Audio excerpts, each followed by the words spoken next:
Huwag kayong magpapakasal. Kaya kitang bawiin, anak, at ididemanda ko pa yan.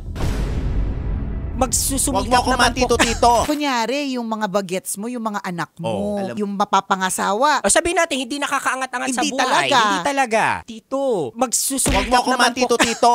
Sensitive. Mama Ogs ako. Oo. Mama Ogs! Bakla ang tatay nito.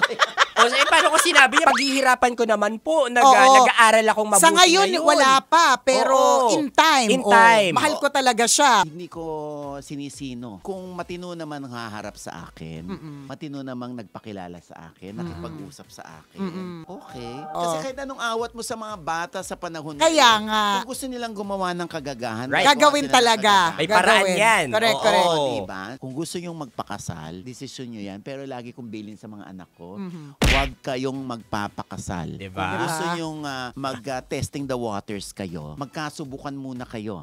Mahal nyo ba ang isa't isa pag nakatira kayo sa isang roof? Kung ma-realize nyo, hindi pala kayo masaya, kaya nyong maghiwalay, di balik ka sa akin. Pag nagkamali ka, edi, sige, tatanggapin naman Oo, din kasi- kita.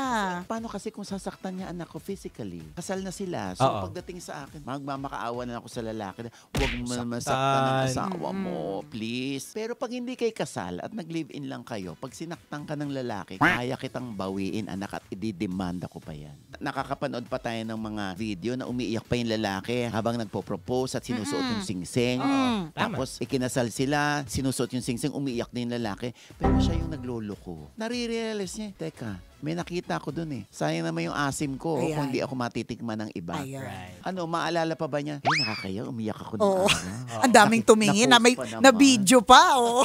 Tapos ikaw pala una magloloko. Sarap manood ng radyo, no? Ginawa mo na talagang bisyo ang panonood sa amin, no? Umabot ka na rito, eh. Kaya kung gusto mong tuloy-tuloy pa ang tawanan, Iyakan at kiligan, aba, I-like mo na ang video na ito. At mag-comment ka na rin, kabisyo. I-hit mo na rin ang notification bell para updated ka sa mga kaganapan namin dito sa Love Radio. kailangan pa bang i-memorize yan? Basic.